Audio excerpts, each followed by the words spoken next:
important to a believer to try and visualize what a reward is kept for him in paradise, and is it possible to visualize at all?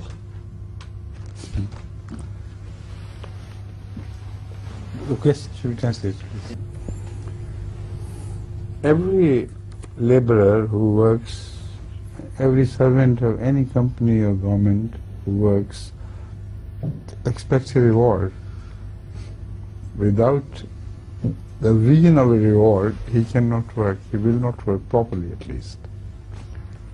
So how could you believe that Allah's servants will serve His cause without knowing certainly that Allah will favor them and will provide them with some reward which is far more than the labor which they put in?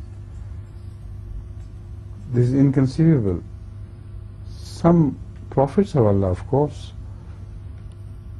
are exception, because they do not look at the rewards or do not visualize the reward.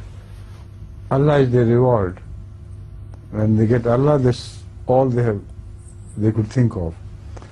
And Allah will become more of theirs and closer to them, become closer to them in the hereafter. Much closer than He has been here on earth. So to visualize reward is natural. And not to realize also is natural in the case of those who love the reward giver rather than the reward itself.